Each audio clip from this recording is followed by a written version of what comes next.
impulso no bastará para lograrlo. Si no hay en ti determinación, la prueba es muy dura y necesitas armarte de coraje y de valor. Impulso no bastará para lograrlo, si no enfocas con el corazón. Ha llegado el tiempo de levantarnos Y alzar las alas y volar.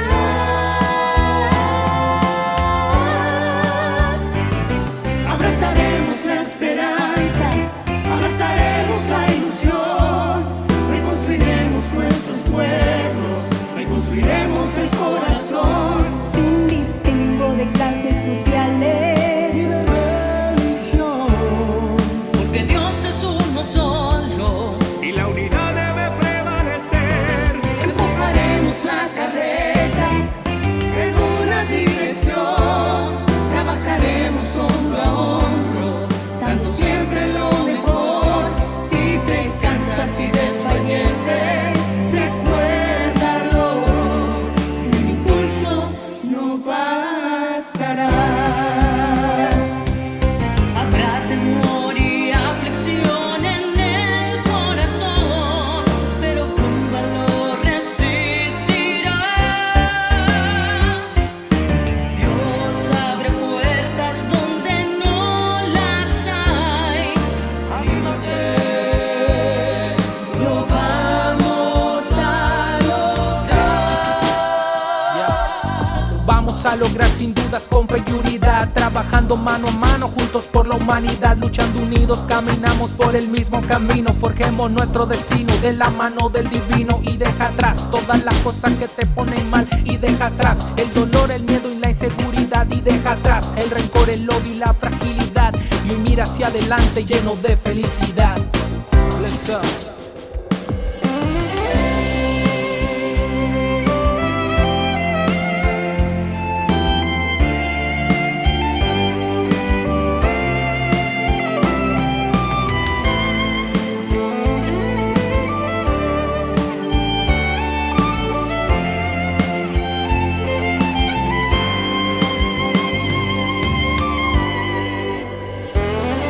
El impulso no bastará para lograrlo, si hay odio y rencor en tu corazón.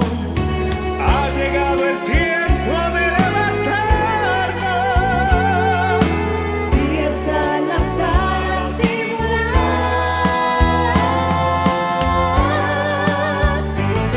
Abrazaremos la esperanza, abrazaremos la ilusión, reconstruiremos nuestros pueblos, reconstruiremos el corazón, sin distingo de clases sociales y de religión. Porque Dios es uno solo Y la unidad debe prevalecer. Empujaremos la carreta en una dirección, trabajaremos hombro a hombro, dando siempre lo mejor. Si te cansas y desfalleces, recuérdalo, que el impulso no bastará. No bastará, no, el impulso no bastará. Un impulso no bastará para lograrlo si no tenemos determinación. Tenemos que meterle ganas para reconstruir nuestro mundo. Ánima, lo vamos a lograr.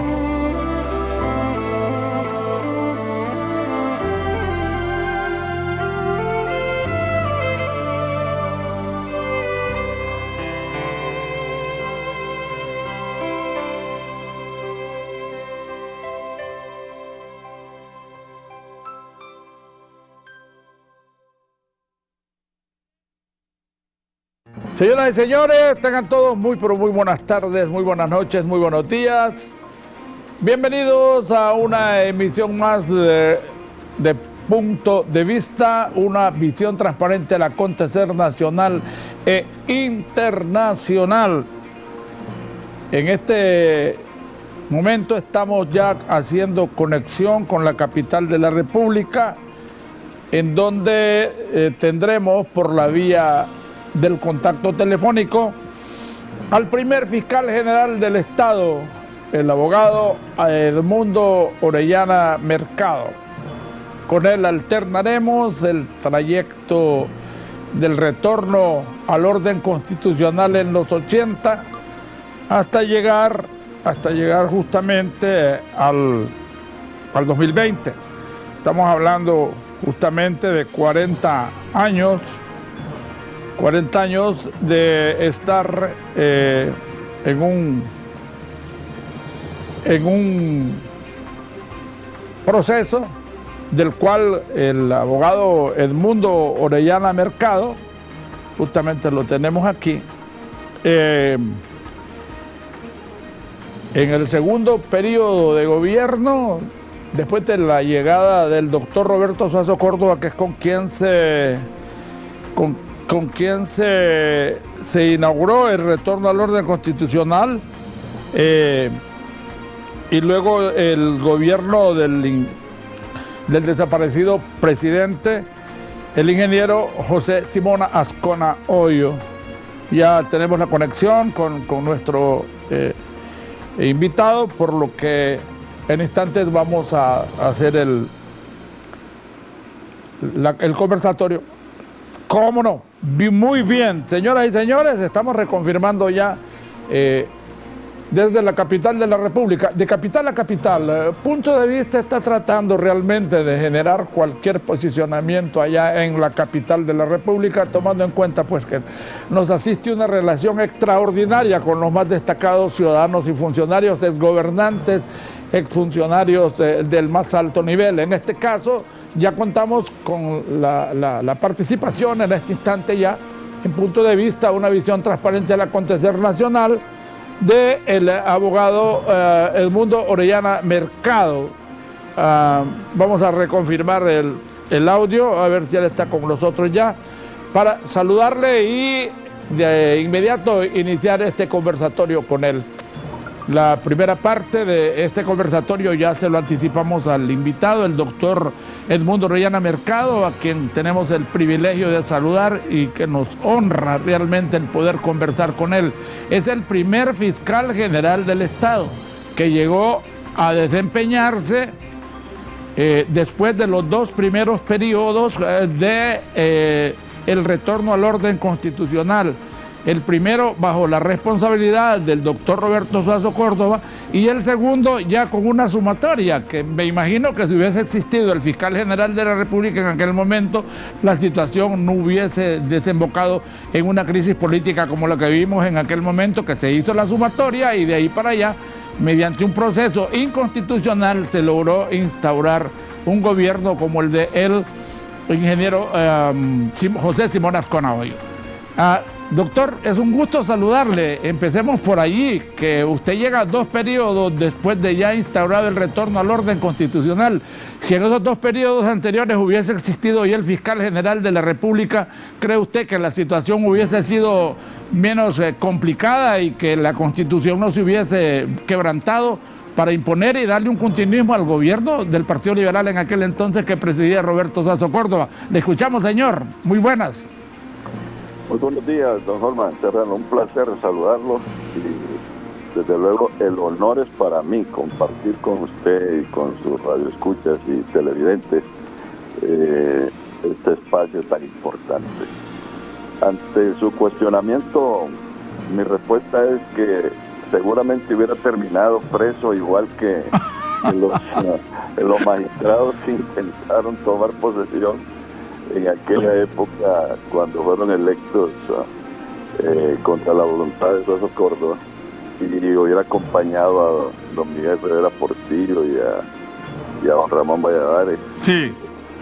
Y los que se fugaron también, porque ese gobierno fue represivo, Holman. Si usted recuerda, en ese gobierno se inició por primera vez en la historia una persecución contra los adversarios, no adversarios políticos, sino contra aquellos que supuestamente pensaban distinto tenían ideologías tóxicas, según quien mandaba, que era Álvarez Martínez, y torturó gente, desapareció gente, mató gente. A mí me tocó, Jorman, cuando fui fiscal, procesar a los violadores de derechos humanos de la época. Si hubiera vivido Álvarez Martínez, seguramente lo hubiera procesado también. Sí. Pero yo procesé a sus sicarios. Fueron más de 120 oficiales de alta graduación que escaparon del país como cobardes ante las acciones criminales que nosotros radicamos en los tribunales contra ellos. Algunos vinieron escapando después de la muerte y a morir aquí a Honduras, ya viejos, porque los refugió Estados Unidos. Estados Unidos le dio protección a esos violadores de derechos humanos. Sí. El último fue un señor, un general, que en este momento no recuerdo el nombre, pero regresó muy mal, afectado de cáncer y murió inmediatamente, pero pese a que habían solicitudes al gobierno de Estados Unidos los protegió, allá los tuvo. Y lo hubiéramos procesado, pero bueno, lo procesamos, no lo pudimos meter presos porque imagínense usted que en aquella ocasión, usted recordará, la Corte Suprema de Justicia emitió un auto acordado que decía que los militares y los policías que formaban parte de las Fuerzas Armadas no podían ir presos. Igual que el último golpe. Cárcel, sino ¿cómo se llama? A los cuarteles, ya sean militares o policiales. Romeo Vázquez también recibió una amnistía alrededor de su participación en el golpe de Estado de los 2009, ¿sí o no? Sí, se protege, bueno, ahí recibieron amnistía todos. Sí. La amnistía les convino porque no solamente cubría a los militares, sino a los civiles que habían participado, que fueron prácticamente, recuerde usted que en ese golpe participó el Partido Nacional, sí, un sector importante del Partido Liberal, la empresa privada, la sociedad civil y las iglesias. Todos ellos los protegió la amnistía. ¿Cómo no? Pero dándole seguimiento y un poquito de dinámica al conversatorio con usted, me interesa sacarle el mayor soporte a lo que usted está sosteniendo, habiéndose convertido en el primer fiscal general del Estado. Y luego, pues, con los antecedentes de dos gobiernos, el gobierno que obviamente legítimamente lo asume el doctor Roberto Suazo Córdoba, después se viene la situación de la sumatoria y la crisis, y de ahí en adelante se comienza a trastocar la idea original del retorno al orden constitucional. O sea, el retorno al orden constitucional está accidentado desde que comenzó, de acuerdo a cómo lo estamos planteando. Ahora, cuando entra Edmundo Orellana Mercado como el fiscal general o el primer fiscal general, ¿qué podríamos observar de lo de los últimos dos gobiernos antes de llegar a usted y lo que sigue en adelante? El otro aspecto que quisiera yo, el papel que en aquellos tiempos jugaron las Fuerzas Armadas y el papel que de repente en este momento también están jugando. ¿Me escucho, señor? Sí, gracias. Bien, durante la primera etapa del gobierno constitucional, Álvarez Martínez convirtió al gobierno y a las Fuerzas Armadas en un instrumento de represión, y a la policía un instrumento. Esta la pervirtió, a la policía la pervirtió. Recuerde usted que la DNI se convirtió en el rostro macabro del gobierno. Sí. Y fue obra de Álvarez Martínez. Después los gobiernos fueron endulzándose y edulcorando sus acciones, y fue desapareciendo el tema de Álvarez Martínez lentamente, porque desapareció la DNI, la policía militar dejó de serlo, pasó al régimen civil, pasó con todos sus defectos, sí, pero al menos ya no era militar. Y luego, con el gobierno del doctor Reina, se logró someter las Fuerzas Armadas al régimen constitucional, al régimen civil. Claro. A partir de ese momento, las Fuerzas Armadas comenzó a profesionalizarse, porque hay que reconocer que hubo un proceso de profesionalización en donde crearon su universidad, se fueron a preparar, estudiaron muchos en la universidad, en universidades en el extranjero. Ya no se preocuparon por andar pensando en golpes de estado, andar matando gente, sino en formarse profesionalmente. Toda aquella generación de militares asesinos desapareció. Algunos están ahí retirados todavía, me imagino recordando con una memoria monstruosa. No han de dormir porque yo creo que los recuerdos los han de lacerar su conciencia eternamente. Pero a partir de ahí las Fuerzas Armadas se profesionalizaron y bueno, actuaron al margen de la política y sometidos al régimen civil. Desafortunadamente con el golpe de Estado hubo una conspiración desde los civiles que instrumentaron las Fuerzas Armadas y estas ejecutaron el golpe, pero los autores reales fueron los civiles. Pues claro, el problema que tuvo en ese momento la cúpula militar fue dejarse instrumentalizar.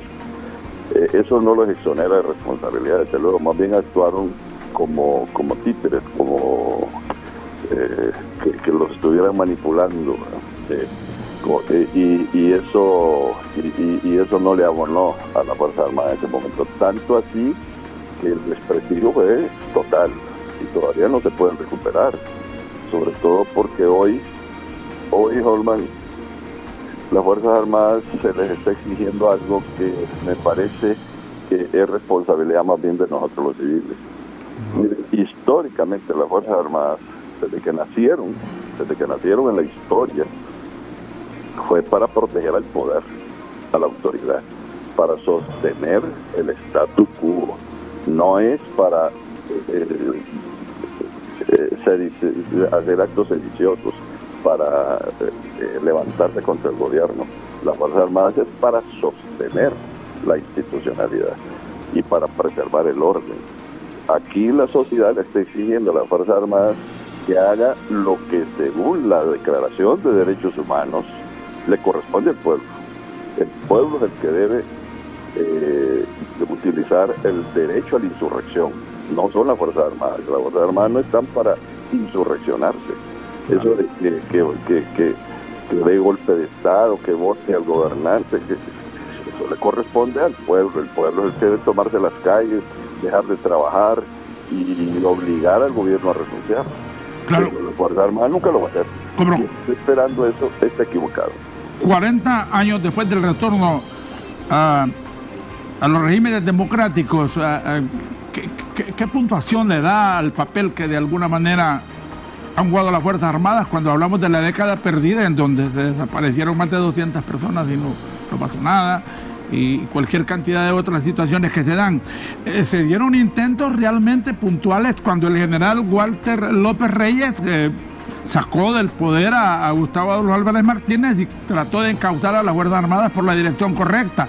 Pero yo siento que esa dirección correcta como que se ha desviado, y se ha desviado más que antes en relación a permitir que las Fuerzas Armadas sean utilizadas más que como un instrumento para la protección del Estado que para la protección de la población civil. ¿Cómo andamos en ese sentido?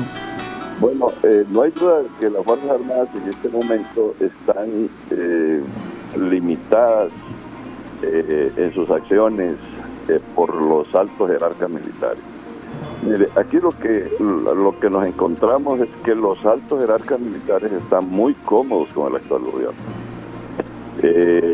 Los privilegios y las canonjías que se les han reconocido a ellos son extraordinarios, porque ellos prácticamente, si usted ve, ellos prácticamente gobiernan el país. Ellos están en todas las posiciones de poder, pero son los altos jerarcas. Sí. Los militares que están en los cuarteles, esos están como siempre. La remilitarización enfocada a la administración del Estado, desplazando toda posibilidad de que los competentes y los que están educados para la cuestión de la administración actúen.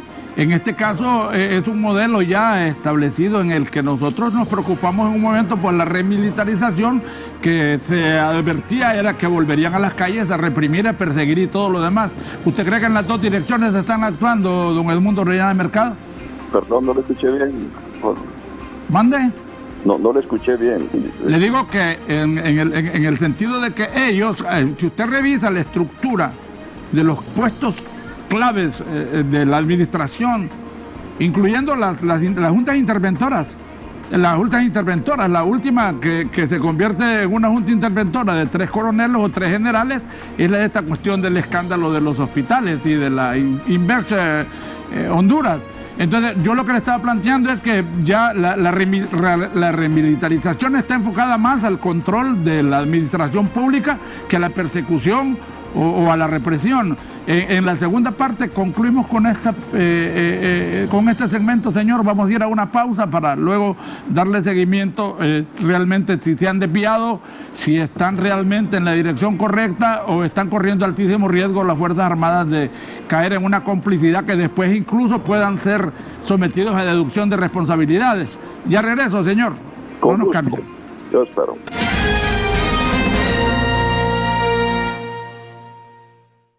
El gobierno continúa ampliando la capacidad de atención del sistema de salud con centros de triaje, Centro Cívico Gubernamental, Infop, Mayangle, Universidad Católica, Centro Cristiano Internacional, Colegio de Ingenieros, Expocentro, Villanueva, Clínica del Adolescente, La Colmena, y el apoyo de los centros médicos habilitados en el gimnasio municipal y el polideportivo. Con las transferencias municipales Fuerza Honduras, se inicia el levantamiento de triajes en todo el país. Estos centros brindan atención temprana y evitan la saturación de hospitales. Vamos a cuidarnos, porque si nos cuidamos, juntos avanzamos. Soy lo que decido ser. Soy quien se esfuerza día a día para alcanzar mis sueños. Soy Actitud USEM. Soy USEM, la Universidad de Honduras, donde educarse es cuestión de actitud. Estudia en USEM, licenciatura en Psicología, y comienza a construir tu futuro éxito. USEM, matrícula abierta.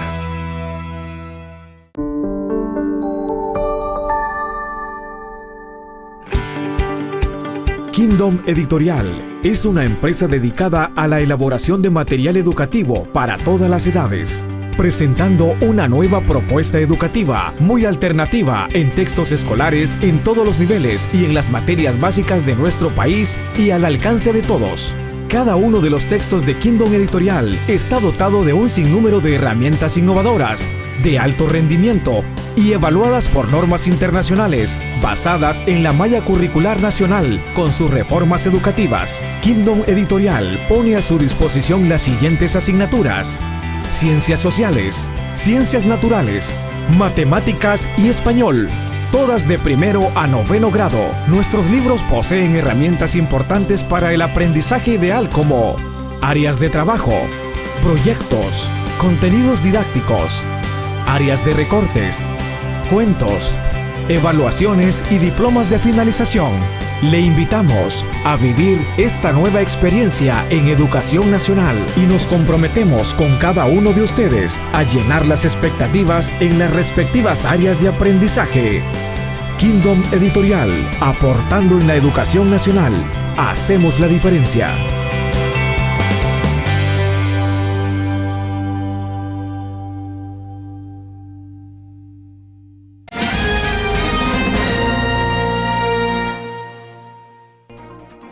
Bien, señoras y señores, continuamos desde la capital de la República con nuestro invitado 5 estrellas, el doctor Edmundo Orellana Mercado, quien se desempeñó en su tiempo como el primer fiscal general del Estado. Estábamos revisando el comportamiento de la institución Fuerzas Armadas de Honduras, que en cualquier tiempo tiene que convertirse en el contrapeso frente a la clase política y frente al gobernante.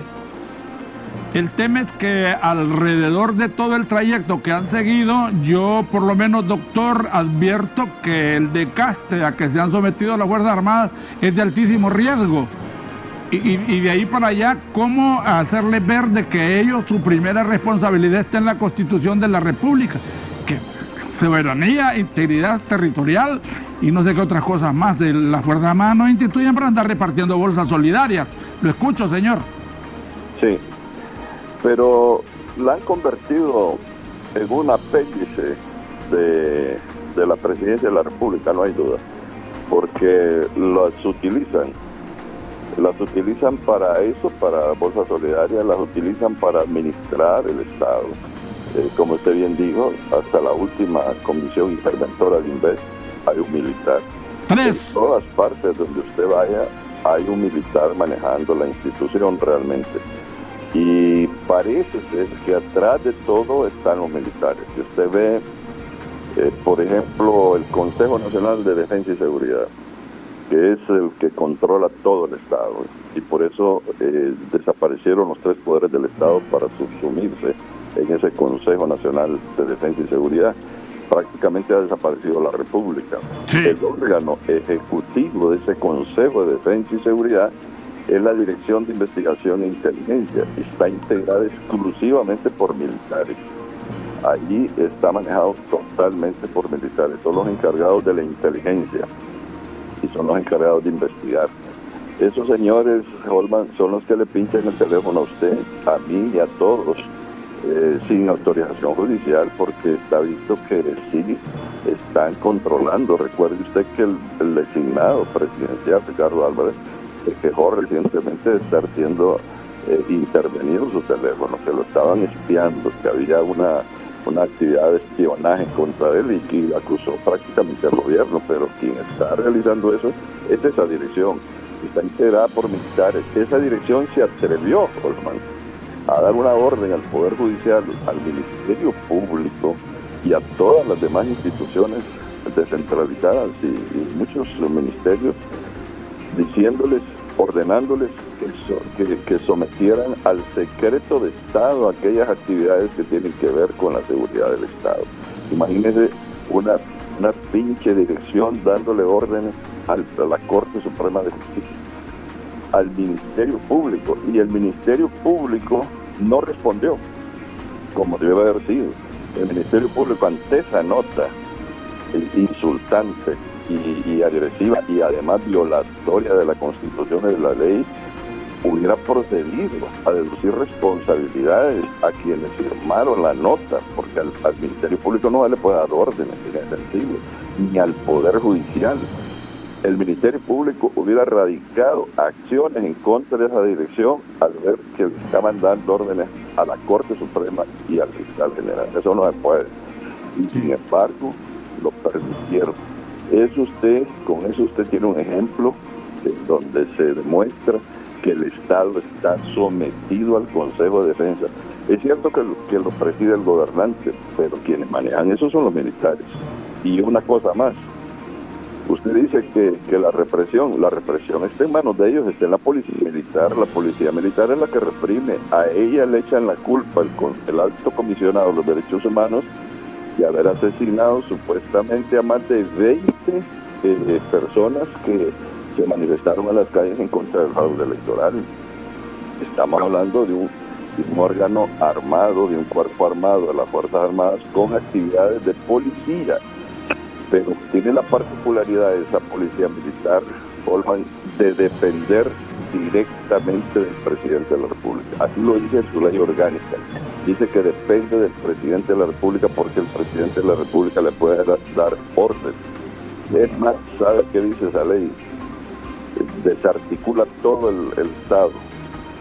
Dice que a esa policía militar se le asignan jueces y fiscales para que manejen una jurisdicción penal de orden nacional, que va a conocer terrorismo, que va a conocer las actividades en contra del Estado, la sedición y todo lo demás. Por eso estos tribunales conocieron de la gente que se manifestó públicamente.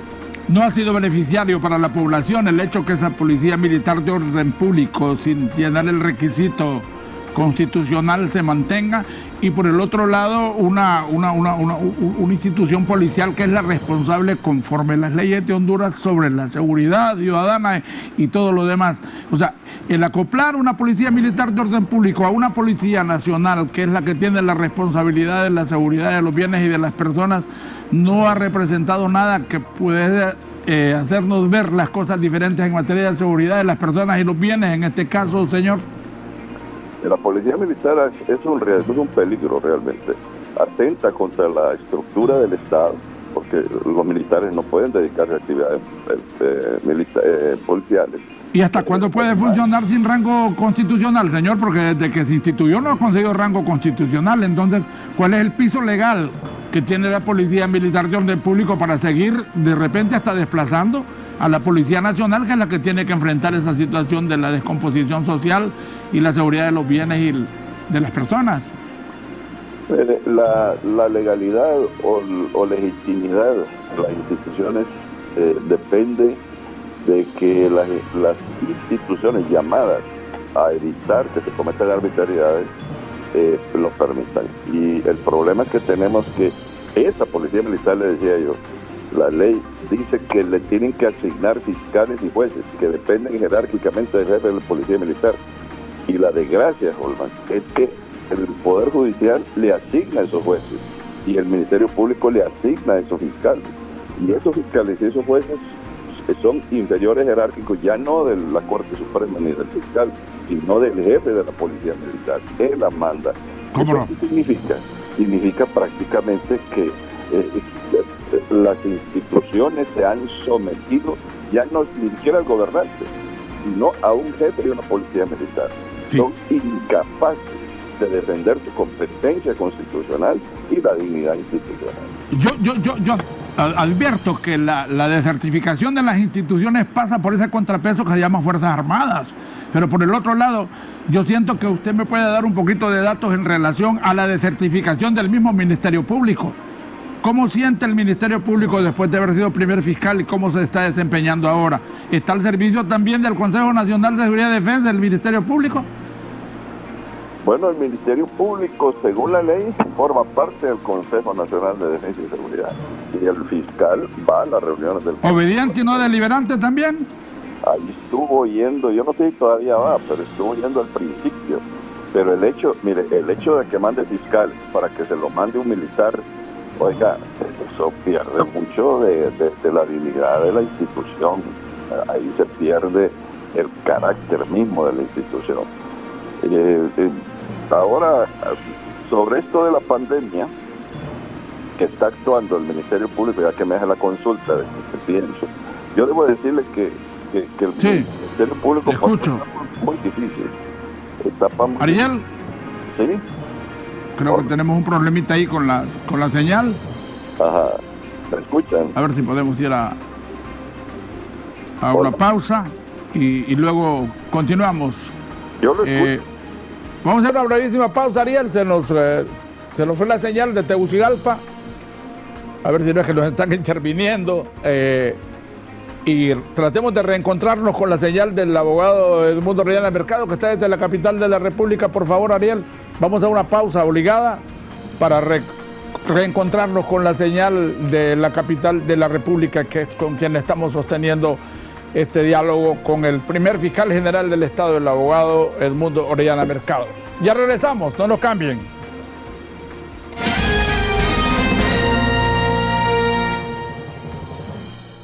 El gobierno continúa ampliando la capacidad de atención del sistema de salud con centros de triaje, Centro Cívico Gubernamental, Infop, Mayangle, Universidad Católica, Centro Cristiano Internacional, Colegio de Ingenieros, Expocentro, Villanueva, Clínica del Adolescente, La Colmena, y el apoyo de los centros médicos habilitados en el gimnasio municipal y el polideportivo.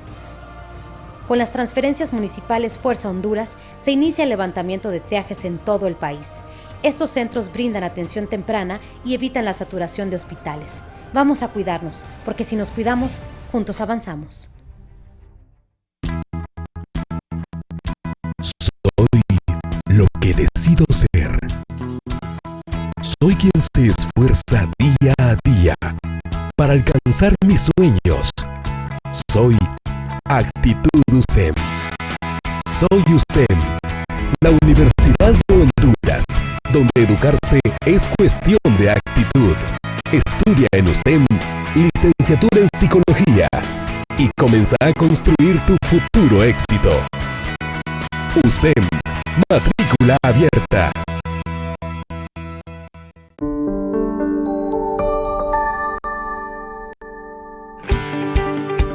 Kingdom Editorial es una empresa dedicada a la elaboración de material educativo para todas las edades, presentando una nueva propuesta educativa muy alternativa en textos escolares en todos los niveles y en las materias básicas de nuestro país y al alcance de todos. Cada uno de los textos de Kingdom Editorial está dotado de un sinnúmero de herramientas innovadoras, de alto rendimiento y evaluadas por normas internacionales, basadas en la malla curricular nacional con sus reformas educativas. Kingdom Editorial pone a su disposición las siguientes asignaturas: Ciencias Sociales, Ciencias Naturales, Matemáticas y Español, todas de 1º a 9º grado. Nuestros libros poseen herramientas importantes para el aprendizaje ideal como áreas de trabajo, proyectos, contenidos didácticos, áreas de recortes, cuentos, evaluaciones y diplomas de finalización. Le invitamos a vivir esta nueva experiencia en Educación Nacional y nos comprometemos con cada uno de ustedes a llenar las expectativas en las respectivas áreas de aprendizaje. Kingdom Editorial, aportando en la educación nacional. Hacemos la diferencia.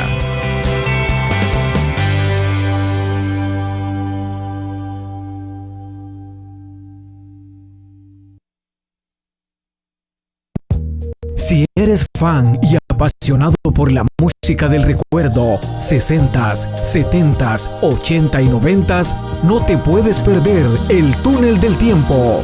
Hay amor divino. Welcome to the Hotel California. Serena gata bajo la lluvia. Eres tú quien me puede ayudar o me condena. Do that to me once again. Disfruta de los éxitos musicales que marcaron una época y de los artistas que hasta hoy siguen enamorando con sus letras. El Túnel del Tiempo con René Sosa, este y todos los sábados de 3 a 6 de la tarde, aquí en RTV, la nueva imagen.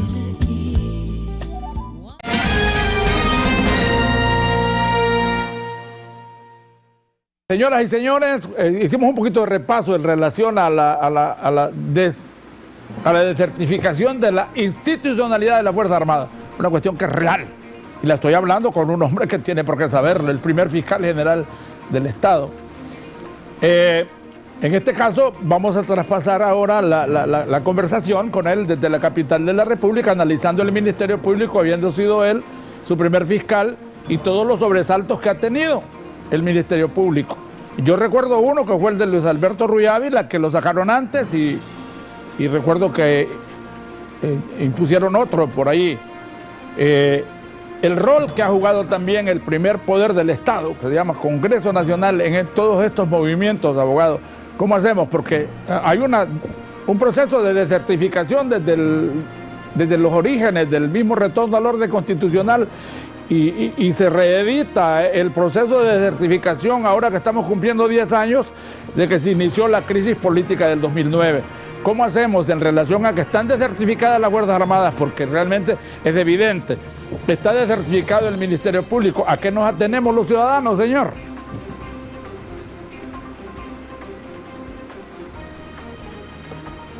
El movimiento popular se desertificó.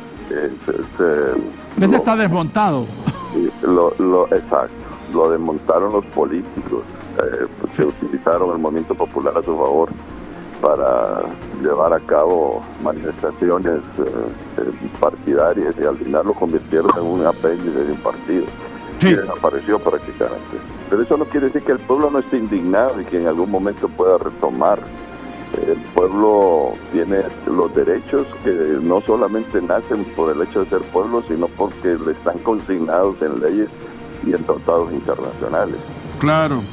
Así es que yo estimo que esto está pensándose tanto que va a llegar el momento que va a romperse y que seguramente aquí va a pasar algo, porque ya estamos llegando a extremos insostenibles y además de inédito, esto de que Honduras no puede asistir ni siquiera medianamente a su gente en esta pandemia porque se han robado el dinero. Imagínense eso último que se ha salido, Holman, de que compraron las pruebas de PCR incorrectamente, que las trataron mal al grado de que se arruinaron, todas se malograron. Todo eso lo que significa es que tenemos una mala administración, una pésima administración y además saqueadores del erario. ¿Cómo no? Le decía yo que sobre el Ministerio Público, recuerdo yo que Rigoberto Espinal y Díaz, en paz descanse, a mí me confesó algo y se lo confieso ahora a usted y lo publico. Antes de morir me dijo que la muerte de él estaba siendo provocada por pena moral. Porque lo que estaba ocurriendo al interior del Ministerio Público, siendo él el fiscal para los aspectos de la Constitución y la constitucionalidad, era algo que nos iba a traer consecuencias funestas y él no quería estar vivo para verlo. ¿Comparte usted esa advertencia que en paz descanse hizo Rigoberto Espinal y Díaz cuando se generaron aquellos movimientos en donde estaba complicándose la situación del Ministerio Público? Pues no sabía yo que Rigoberto Espinal y Díaz. Ajá, yo entendía que él tenía una enfermedad que le afectó su salud, pero era orgánica, no sabía que era espiritual también, emocional. A mí me lo confesó. Ya, combinadas las dos, indudablemente que sí. Bueno, él era un gran jurista, sin lugar a dudas, eso es incuestionable. Diría de los grandes juristas de Honduras. Claro. Y trabajó en el Ministerio Público. Él fue asesor. Y dedicó toda su vida al constitucionalismo, ¿verdad? Él fue magistrado en la Corte Suprema de Justicia y fue asesor de muchos fiscales. Sí. Sí. Luis Alberto Ruiz Ávila, él me comentaba las desveladas y cómo platicaban y cómo hablaban y al final se generó un desenlace ahí tremendamente adverso a los lineamientos y a la procura de que tuviésemos un Ministerio Público que de repente fuera el verdadero defensor del pueblo. Bueno, realmente hablamos de, ¿cómo reencontrar el Ministerio Público en la ruta que debió ser irreductible y mantenerse hasta el día de hoy, abogado? ¿Hay posibilidades o estamos listos y servidos? Bueno, hubo un periodo que fue estelar del Ministerio Público en los últimos tiempos, que fue el que generó la presencia de la MASI. Con la MASI se creó UFESIC y UFESIC le dio un prestigio extraordinario no solo al Ministerio Público, sino que al sistema de justicia y al país. Empezó a escucharse frases en el exterior a favor del Ministerio Público, acompañándolos como que fueran los heraldos, los luchadores, los guerreros de primera línea en contra de la corrupción. Y eso fue importante, eso se debió a UFESIC y particularmente a Luis Javier Santos y a su equipo, que eran todos hondureños. Y eso hay que destacarlo. Pero justamente porque hicieron bien las cosas, Holman, el sistema de impunidad, la red de corrupción que tiene atrapado el Estado de Honduras, se fue contra ellos y lo atacó y se fue a la yugular. Claro. Del nuevo equipo, expulsando la MASI y destruyendo UFESIC. ¿Hay posibilidades de que un ente acusador, abogado? ¿Hay posibilidades de que un ente acusador pueda realmente dar los resultados que espera el pueblo cuando aquí amanecemos con una ley, pasamos el día con una ley, nos acostamos con una ley y nos levantamos con otra ley en función de que aquí se ha institucionalizado, y yo no sé si usted va a estar de acuerdo conmigo, un proceso de legislación en el que aquí pareciera que se trata de instituir un modelo de gobierno en donde se pueda concretar que se puede robar legalmente. A esa conclusión es lo que llega mucha gente. En el Estado de Honduras es donde se están creando leyes para robar legalmente. ¿Cómo hacemos? Mire, pero quiero terminar lo que le decía. Sí, ahí me disculpa. Cuando se fue la MASI, se fue porque la expulsaron, pero no se fue porque le expulsó el gobierno de Honduras también, sino porque le expulsó el gobierno de Estados Unidos también. Tácitamente apoyó la expulsión que hizo el gobierno de Honduras de la MASI. Los gobiernos de Estados Unidos entonces está alentando la corrupción en Honduras con esa actitud, porque primero Trump decía que este es el gobierno, uno de los gobiernos más corruptos, y después le da la bienvenida, y no solamente le da la bienvenida, sino que hasta además le atiende los consejos de la pandemia y dice que una medicina que le recomendó el gobernante hay que tomarla sin antes consultar con su equipo de médicos, y finalmente concreta este apoyo con decirle a la Embajada de Estados Unidos que quede callada frente al estropicio ese perpetrado por el gobierno. Sí. Y usted dice algo correcto. Todo esto se hizo con el apoyo de la fuente de corrupción más importante que en la historia ha habido de Honduras, y es el Congreso Nacional. Ahí es donde se gesta la corrupción, porque ahí es donde se emiten las leyes que protegen a los corruptos y ahora protegen a los narcotraficantes y a los lavadores de activos. Ahí se aprobaron esas leyes que le dieron blindaje a los corruptos.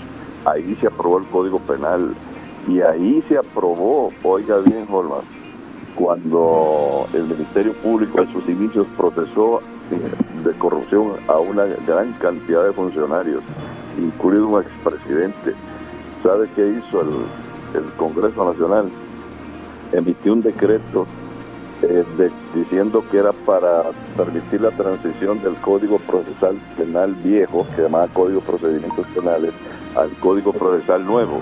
Sí. Pero le daba facultades al juez para sobreseer aquellos casos que tenían más de 2 años de no moverse.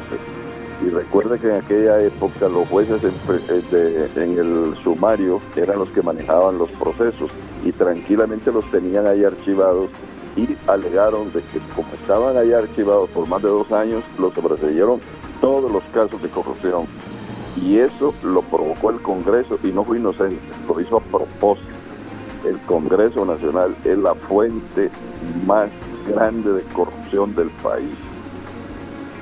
Bueno, es importante establecer que allí se puede generar también una reacción de los electores por un lado, pero yo siento que el proceso de desertificación, de desplazamiento y de rechazo de la clase política da la impresión que todos estos actos al final están gravitando en contra de ellos mismos, y la clase política está desertificada, está descalificada y con altísimo riesgo de entrar en una situación hasta prácticamente de desaparecer. Pues la clase política no ha dado pie con bola desde el retorno al orden constitucional hasta el día de hoy.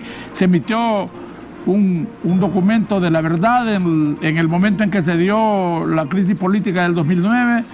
Allí se recomendaron 35, 45 o 20, 30 recomendaciones que no se atendieron. Abogado, ¿para dónde vamos? ¿Para dónde vamos, abogado? Si no hay una reacción, ¿qué tipo de anestésico nos han metido a los hondureños?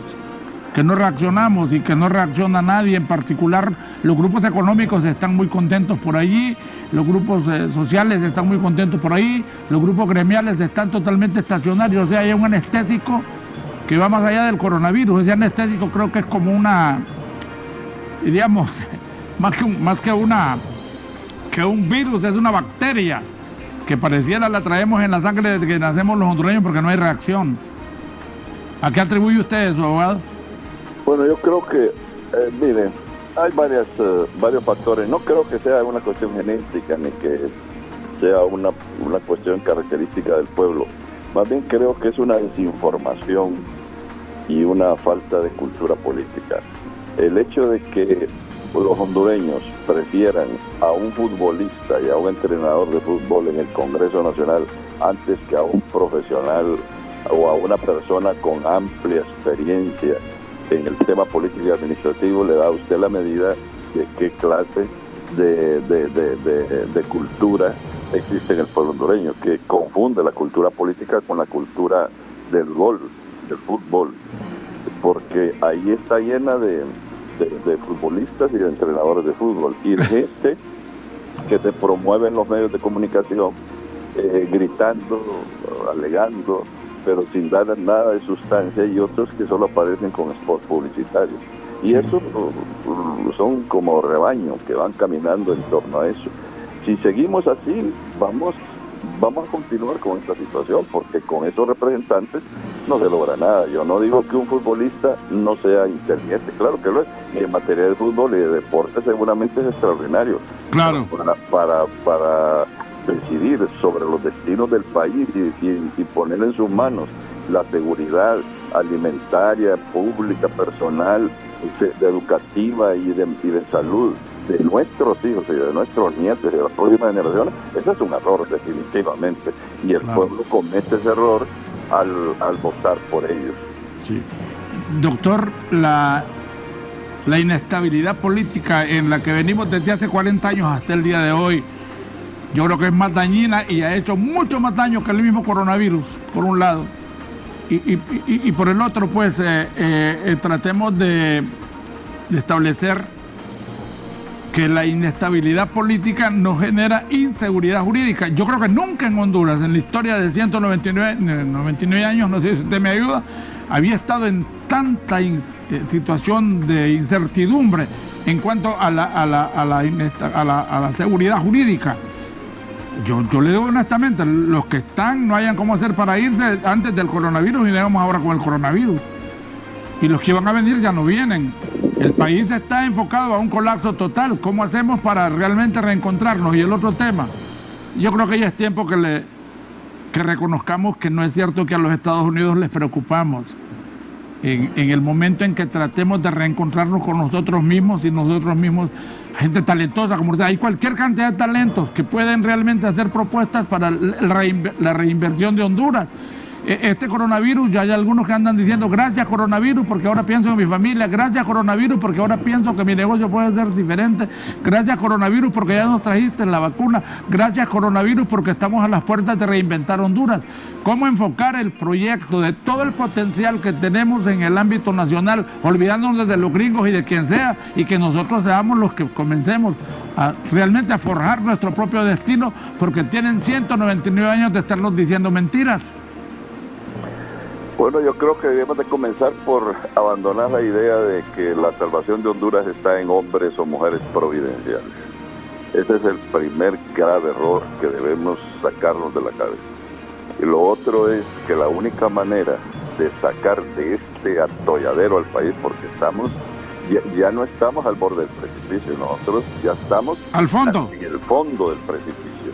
La única manera de sacarlo no es con una persona ni con un partido, es con un gobierno de transición, un gobierno de transición que se construya en una plataforma en donde concurran todos los sectores, pero absolutamente todos. Estamos hablando de los políticos, de los empresariales, de la sociedad civil, incluso la religión, los gremiales, todos participando de consumo hacia los metas y objetivos, pero trabajando todos.